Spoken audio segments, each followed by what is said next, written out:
James Webb space telescope പ്രപഞ്ചത്തിലേക്ക് നോക്കുമ്പോഴെല്ലാം നമ്മൾ പ്രതീക്ഷിക്കുന്നതിലും അപ്പുറം എന്തെങ്കിലും അത് കണ്ടെത്താറുണ്ട്. ഇത് പകർത്തുന്ന ഓരോ ചിത്രങ്ങളുടെയും മനോഹാരിതയ്ക്ക് പിന്നിൽ പ്രപഞ്ച രഹസ്യങ്ങൾ മനസ്സിലാക്കാനുള്ള സൂചനകളും അജ്ഞാതമായ പുതിയ പ്രതിഭാസങ്ങളും നിഗൂഢതകളും അങ്ങനെ പല പ്രപഞ്ചാത്ഭുതങ്ങളും മറഞ്ഞിരിപ്പുണ്ട്. JWST പകർത്തിയ ഏറ്റവും പുതിയ ചിത്രങ്ങളിലും ഇത്തരം അത്ഭുതങ്ങൾ നമുക്ക് കാണാം. ഈ ചിത്രങ്ങൾ ഏതൊക്കെയാണെന്നും ഇവയുടെ പ്രത്യേകതകൾ എന്താണെന്നും നമുക്ക് നോക്കാം.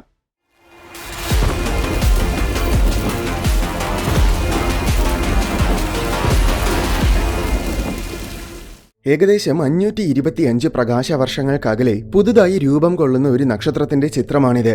പെട്ടെന്ന് കാണുമ്പോൾ ചിത്രശലഭം ചിറക് വിടർത്തി നിൽക്കുന്നത് പോലെ തോന്നും. മധ്യത്തിൽ വര പോലെ കാണുന്നത് നക്ഷത്രത്തിന് ചുറ്റുമുള്ള പ്രോട്ടോ പ്ലാനറ്ററി ഡിസ്ക് ആണ്. വാതകങ്ങളും പൊടികളും കൊണ്ട് നിറഞ്ഞ ബഹിരാകാശത്തിലെ ഭീമൻ മേഘപടലങ്ങളാണ് നെബുലകൾ.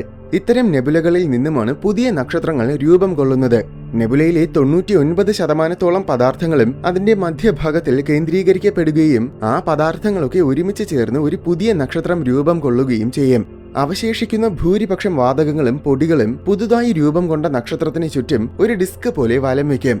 ഈ ഡിസ്ക് ആണ് പ്രോട്ടോ പ്ലാനറ്ററി ഡിസ്ക്. ഈ ചിത്രത്തിൽ പ്രോട്ടോ പ്ലാനറ്ററി ഡിസ്കിന്റെ കട്ടി കാരണം നക്ഷത്രം നമ്മിൽ നിന്നും പൂർണ്ണമായും മറഞ്ഞിരിക്കുകയാണ്. ഡിസ്കിന്റെ രണ്ട് വശങ്ങളിലൂടെയും നക്ഷത്രത്തിന്റെ പ്രകാശം പുറത്തു കടക്കും. ഈ പ്രകാശം ചുറ്റുമുള്ള വാതകങ്ങളിൽ തട്ടി റിഫ്ലക്ട് ചെയ്യുന്നതുകൊണ്ടാണ് രണ്ട് വശങ്ങളിലും ചിത്രശലഭങ്ങളുടേത് പോലത്തെ ചിറകുകൾ കാണുന്നത്. ഈ പ്രോട്ടോ പ്ലാനറ്ററി ഡിസ്കിൽ നിന്നുമാണ് കാലക്രമേണ ഗ്രഹങ്ങളും ഉപഗ്രഹങ്ങളും ഉൽക്കകളും അങ്ങനെ ഒരു നക്ഷത്ര വ്യൂഹത്തിലെ ബാക്കി സകലവും രൂപം കൊള്ളുന്നത്. JWSTയുടെ ശക്തമായ കണ്ണുകൾക്ക് ഈ ഡിസ്കിലുള്ള ചെറിയ ഡീറ്റെയിൽസ് പോലും കാണാൻ സാധിക്കും. അതിനാൽ നക്ഷത്ര വ്യൂഹങ്ങൾ രൂപം കൊള്ളുന്നതുമായി ബന്ധപ്പെട്ട പല കാര്യങ്ങളും ഇതിലൂടെ ശാസ്ത്രജ്ഞർക്ക് പഠിക്കാൻ സാധിക്കും. 15,000 പ്രകാശവർഷങ്ങൾക്കകലെ മിൽക്കി വേയുടെ അതിരിൽ നക്ഷത്രങ്ങൾ രൂപം കൊള്ളുന്ന ഒരു മേഖലയുണ്ട്. ഈ മേഖലയിലെ ഒരു പുതിയ നക്ഷത്രത്തിൽ നിന്നും വളരെ വലിയ സ്റ്റെല്ലാർ ജെറ്റ്സ് വമിക്കുന്നതാണ് ഈ ചിത്രത്തിൽ കാണുന്നത്. പുതിയ നക്ഷത്രങ്ങളുടെ അതിശക്തമായ മാഗ്നറ്റിക് ഫീൽഡ് കാരണം അവയ്ക്ക് ചുറ്റുമുള്ള വാതകങ്ങളും പൊടിപടലങ്ങളും അവയുടെ ധ്രുവങ്ങളിലൂടെ അതിവേഗത്തിൽ പുറന്തള്ളപ്പെടും. അതിവേഗത്തിൽ എന്ന് പറയുമ്പോൾ ആയിരക്കണക്കിന് km/s വേഗത്തിൽ. ഇതാണ് സ്റ്റെല്ലാർ ജെറ്റ്സ്. തീവ്ര വേഗത്തിൽ പുറന്തള്ളപ്പെടുന്നതിനാൽ ഈ ജെറ്റ്സ് ബഹിരാകാശത്തിലൂടെ ഒരുപാട് ദൂരം സഞ്ചരിക്കും. ഈ ചിത്രത്തിൽ കാണുന്ന സ്റ്റെല്ലാർ ജെറ്റ്സിന് ഏതാണ്ട് 16 വർഷങ്ങളുടെ വ്യാസമുണ്ട്. വലിയ നക്ഷത്രങ്ങൾ രൂപം കൊള്ളുന്നതുമായി ബന്ധപ്പെട്ട വലിയൊരു സംശയം ഈ ചിത്രത്തിലൂടെ മാറ്റാൻ പറ്റി. നമ്മുടെ സൂര്യനെ പോലെയുള്ള ചെറിയ നക്ഷത്രങ്ങൾ കോർ അക്രീഷൻ എന്നൊരു പ്രക്രിയയിലൂടെയാണ് രൂപം കൊള്ളുന്നത്.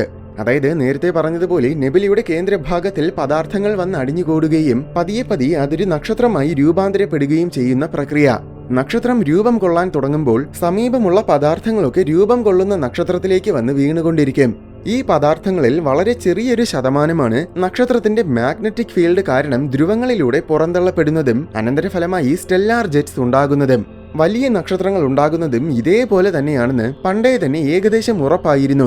എന്നിരുന്നാലും വലിയ നക്ഷത്രങ്ങൾക്ക് കോർ അക്രീഷനിലൂടെ രൂപം കൊള്ളാൻ കഴിയില്ലെന്നും പകരം അവയെല്ലാം ചെറിയ നക്ഷത്രങ്ങൾ കൂടിച്ചേർന്നുണ്ടാകുന്നതാണെന്നും ഒരു വാദം പണ്ട് നിലനിന്നിരുന്നു. എന്നാൽ വലിയ നക്ഷത്രങ്ങളും ചെറിയ നക്ഷത്രങ്ങളെ പോലെ തന്നെയാണ് രൂപം കൊള്ളുന്നതെന്ന് ഈ ചിത്രം വളരെ കൃത്യമായി തെളിയിക്കുന്നുണ്ട്. ഈ നക്ഷത്രത്തിന്റെ തിളക്കം വെച്ച് നോക്കുമ്പോൾ ഇത് തീർച്ചയായും അത്യധികം മാസീവ് ആയിരിക്കണം. അതിനു പുറമെ ചെറിയ നക്ഷത്രങ്ങൾക്ക് ഒരിക്കലും ഇത്രയും വലിയ സ്റ്റെല്ലാർ ജെറ്റ്സ് ഉണ്ടാകില്ല. അവയുടെ ജെറ്റ്സിന് പൊതുവെ ഒരു പ്രകാശവർഷ നീളം പോലും ഉണ്ടായിരിക്കില്ല. അപ്പോൾ എന്തായാലും ഇത് വളരെ വലിയൊരു നക്ഷത്രം തന്നെയാണ്. ആ കാര്യത്തിൽ യാതൊരു സംശയവുമില്ല. ഈ ചിത്രത്തിൽ കാണുന്നത് നക്ഷത്രത്തിന്റെ ചരിത്രമാണ്. ഒരുപാട് കാലമെടുത്തായിരിക്കും ഈ സ്റ്റെല്ലാർ ജെറ്റ്സ് ഇത്രയും ദൂരം എത്തിയത്. ജെറ്റ്സിന്റെ അറ്റത്തുള്ള പദാർത്ഥങ്ങൾ 10,000-കണക്കിനോ ലക്ഷക്കണക്കിനോ വർഷങ്ങൾക്ക് മുൻപ് പുറന്തള്ളപ്പെട്ടതാണ്. ഇത്രയും കാലം പദാർത്ഥങ്ങൾ തുടർച്ചയായി പുറന്തള്ളിയെങ്കിൽ തീർച്ചയായും അവിടെ ഒരു അക്രീഷൻ ഡിസ്ക് ഉണ്ടായിരിക്കും. ചെറിയ നക്ഷത്രങ്ങൾ കൂടി ചേർന്നാണ് ഈ വലിയ നക്ഷത്രം ഉണ്ടായതെങ്കിൽ ഇവിടെ ഇത്രയും വലിയ സ്റ്റെല്ലാർ ജെറ്റ്സ് ഉണ്ടാകാൻ ആവശ്യമായ പദാർത്ഥങ്ങൾ ഉണ്ടായിരിക്കില്ല. ഈ കാരണങ്ങളാൽ ചെറിയ നക്ഷത്രങ്ങളും വലിയ നക്ഷത്രങ്ങളും തീർച്ചയായും ഒരേ രീതിയിൽ തന്നെയാണ് രൂപം കൊള്ളുന്നതെന്ന് നമുക്ക് മനസ്സിലാക്കാം. 5,500 പ്രകാശവർഷങ്ങൾക്കകലെ നിലനിൽക്കുന്ന പിസ്മിസ് 24 എന്നൊരു ചെറിയ നക്ഷത്രക്കൂട്ടത്തിന്റെ ചിത്രമാണിത്. ലോബ്സ്റ്റർ എന്ന് വിളിക്കപ്പെടുന്ന ഒരു നെബുലയ്ക്കുള്ളിലാണ് ഈ നക്ഷത്രക്കൂട്ടം നിലനിൽക്കുന്നത്. ചെറുതെന്ന് പറഞ്ഞെങ്കിലും ഇതിൽ ആയിരക്കണക്കിന് നക്ഷത്രങ്ങളുണ്ട്. ഇതിന് ഏകദേശം 32 പ്രകാശവർഷങ്ങളുടെ വ്യാസമുണ്ടെങ്കിലും ഇതിലെ ബഹുഭൂരിപക്ഷം നക്ഷത്രങ്ങളും ഇതിന്റെ കേന്ദ്രഭാഗത്തിലാണ് സ്ഥിതി ചെയ്യുന്നത്. കേന്ദ്രഭാഗത്തിൽ വെറും 4 പ്രകാശവർഷങ്ങളുടെ ദൂരത്തിൽ, അതായത് സൂര്യന്റെ ഏറ്റവും സമീപമുള്ള നക്ഷത്രം നിലനിൽക്കുന്ന അത്രയും ദൂരത്തിൽ 100 കണക്കിന് നക്ഷത്രങ്ങളുണ്ട്. അത്രയും സാന്ദ്രതയേറിയ ഒരു നക്ഷത്രക്കൂട്ടമാണിത്. ഇത് നൂറുകണക്കിന് നക്ഷത്രങ്ങൾ മാത്രമുള്ള തീരെ ചെറിയൊരു നക്ഷത്രക്കൂട്ടമാണെന്നാണ് പണ്ട് കരുതിയിരുന്നത്. എന്നാൽ JWSTയുടെ ഈ ചിത്രത്തിലൂടെ ഇതിൽ മറഞ്ഞിരുന്ന നിരവധി നക്ഷത്രങ്ങളെ കാണാൻ പറ്റി. അങ്ങനെയാണ് ഇതിൽ ആയിരക്കണക്കിന് നക്ഷത്രങ്ങളുണ്ടെന്ന് മനസ്സിലായത്. ദൃശ്യപ്രകാശത്തിൽ നോക്കിയാൽ ഇതൊന്നും തന്നെ നമുക്ക് കാണാൻ സാധിക്കില്ല. എന്നാൽ JWST കാണുന്നത് ഇൻഫ്രാറെഡ് കിരണങ്ങളിലൂടെയാണ്. ഇൻഫ്രാറെഡ് കിരണങ്ങൾക്ക് പദാർത്ഥങ്ങളിലൂടെ കടന്നു പോകാനാകും. അതുകൊണ്ടാണ് ഇത്രയും ഡീറ്റെയിൽഡായി JWSTക്ക് ചിത്രങ്ങൾ പകർത്താൻ കഴിയുന്നത്. ചുറ്റിലും വലിയ പർവ്വതങ്ങൾ പോലെ കാണുന്ന ഘടനകളെല്ലാം യഥാർത്ഥത്തിൽ ലോബ്സ്റ്റർ നെബുലയുടെ കട്ടി കൂടിയ വാതകങ്ങളാണ്. JWST നിരവധി ഗ്രാവിറ്റേഷണൽ ലെൻസിംഗ് പ്രതിഭാസത്തിന്റെ ചിത്രങ്ങളും പകർത്തിയിട്ടുണ്ട്. ഇത്തരം പ്രതിഭാസങ്ങൾ നിരീക്ഷിക്കുന്നതിലൂടെ ഒരുപാട് കാര്യങ്ങൾ നമുക്ക് മനസ്സിലാക്കാൻ പറ്റും. മധ്യത്തിൽ കാണുന്നത് താരതമ്യേന സമീപമുള്ള ഗാലക്സികളാണ്. സമീപമെന്ന് പറയുമ്പോഴും അവ നമ്മിൽ നിന്നും കോടിക്കണക്കിന് പ്രകാശവർഷങ്ങൾക്കകലെയാണ്. എന്നാൽ അവയ്ക്ക് ചുറ്റും വളഞ്ഞ രീതിയിൽ കാണപ്പെടുന്ന ഗാലക്സികളാണെങ്കിൽ യഥാർത്ഥത്തിൽ നൂറുകണക്കിന് മുതൽ ആയിരക്കണക്കിന് കോടി പ്രകാശവർഷങ്ങൾക്കകലെയുള്ളവയാണ്. അതായത് ഈ ഗാലക്സികൾ പ്രപഞ്ചത്തിൽ ആദ്യമായി രൂപം കൊണ്ടവയാണ്. അതിനാൽ ഇത്തരം ഗാലക്സികളെ നിരീക്ഷിക്കുമ്പോൾ അത് പ്രപഞ്ചത്തിന്റെ ചരിത്രം മനസ്സിലാക്കാൻ സഹായിക്കും.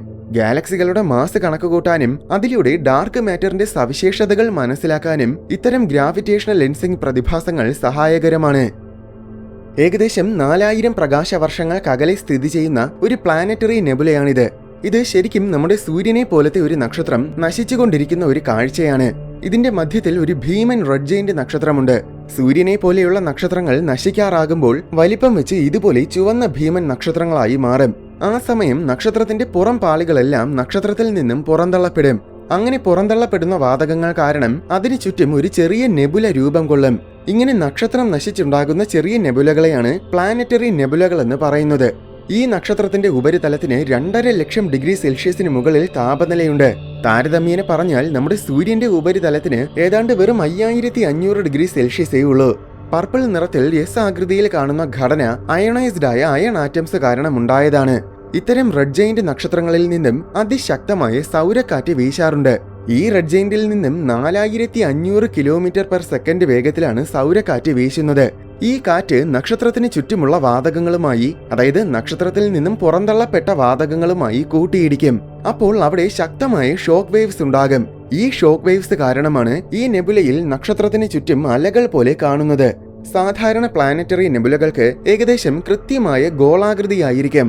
എന്നാൽ ഇതിന് ഏതാണ്ട് ഒരു അവർ ഗ്ലാസിന്റെ ആകൃതിയാണ്. അതിന്റെ കാരണം ഇത് യഥാർത്ഥത്തിൽ ബൈനറി സ്റ്റാർ സിസ്റ്റമാണ്. അതായത് ഇവിടെ 2 നക്ഷത്രങ്ങളുണ്ട്.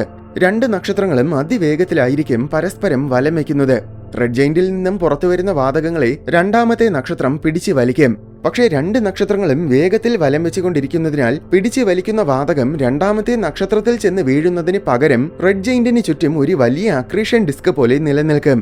അക്രീഷൻ ഡിസ്ക് എന്ന് പറയുന്നതിലുപരി ഒരു ഡോണറ്റിന്റെ ആകൃതിയിൽ നിലനിൽക്കുമെന്ന് പറയുന്നതാണ് കൂടുതൽ ശരി. ഈ ഡോണറ്റ് ചുമരി പോലെ പ്രവർത്തിക്കും.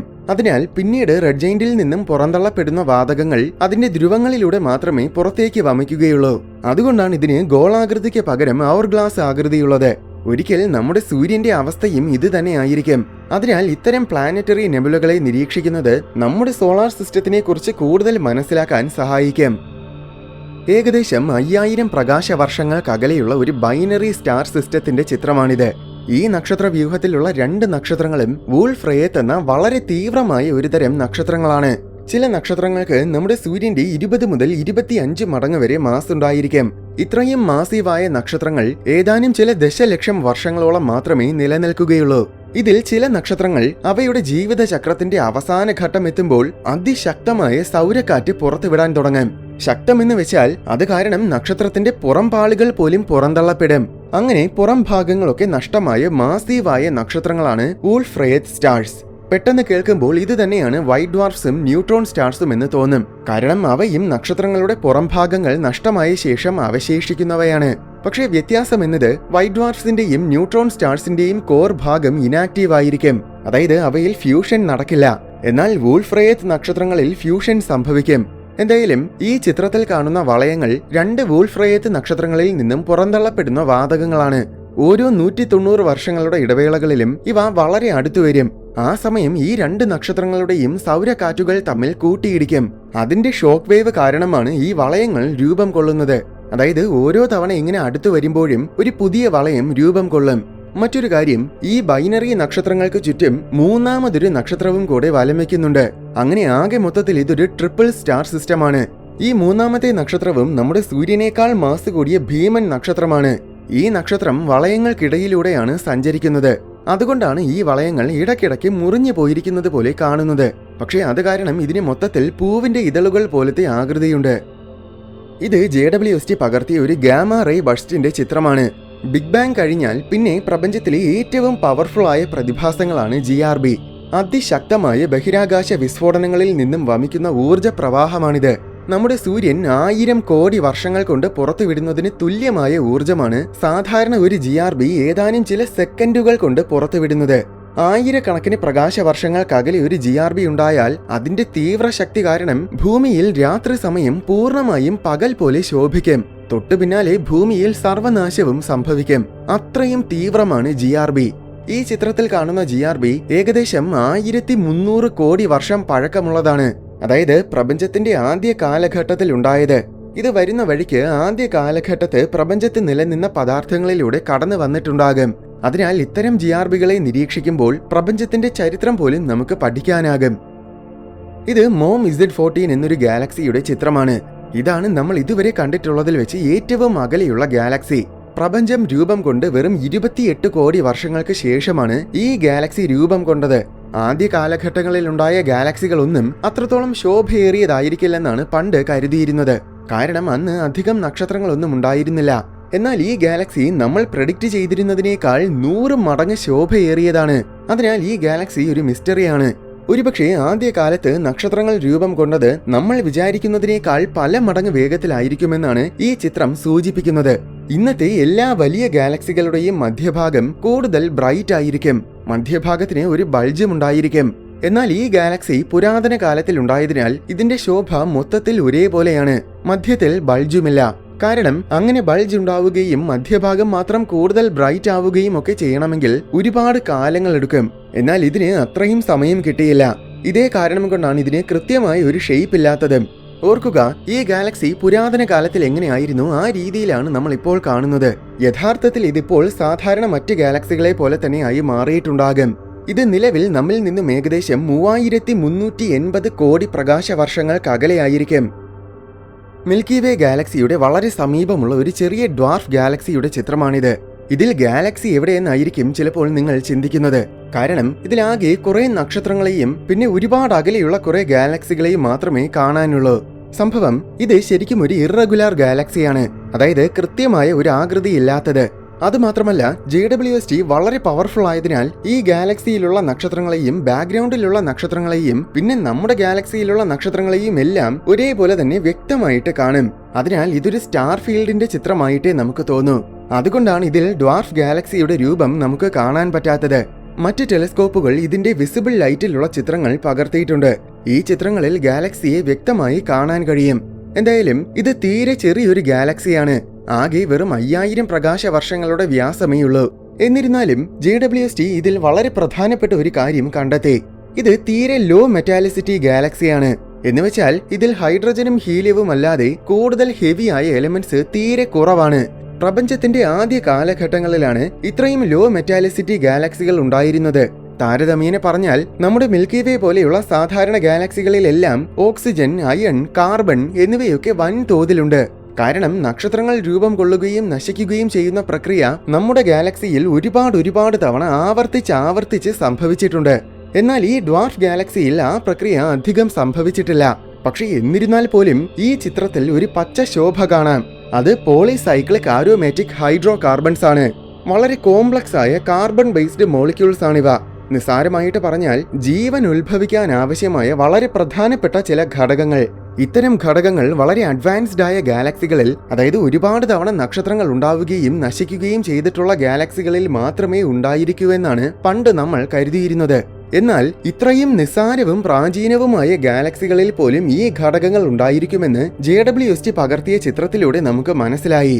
കാർബണിന് പുറമെ മെറ്റാലിക് അയൺ ഡസ്റ്റും സിലിക്കൺ കാർബൈഡും JWST ഈ ഡ്വാർഫ് ഗാലക്സിയിൽ ഡിറ്റക്ട് ചെയ്തു. ഭൂമിയെ പോലത്തെ ഗ്രഹങ്ങൾ ഉണ്ടാകാൻ ഈ പദാർത്ഥങ്ങളൊക്കെ അത്യാവശ്യമാണ്. അങ്ങനെയെങ്കിൽ ആദ്യ കാലഘട്ടങ്ങളിലുണ്ടായ ഗാലക്സികളും ഈ ഡ്വാർഫ് ഗാലക്സിയെ പോലെ തന്നെ ആയിരിക്കും. അതായത് അവയിലും ഇതുപോലെ പോളിസൈക്ലിക് ആരോമാറ്റിക് ഹൈഡ്രോ കാർബൺസും മെറ്റാലിക് അയൺ ഡസ്റ്റും സിലിക്കൺ കാർബൈഡും ഒക്കെ ഉണ്ടായിരുന്നിരിക്കും. മറ്റൊരു രീതിയിൽ പറഞ്ഞാൽ പ്രപഞ്ചത്തിന്റെ ആദിമ ഘട്ടത്തിൽ തന്നെ ഭൂമിയെ പോലെയുള്ള ഗ്രഹങ്ങൾ രൂപം കൊള്ളാനും അവയിൽ ജീവൻ ഉത്ഭവിക്കാനും സാധ്യതയുണ്ടായിരുന്നു.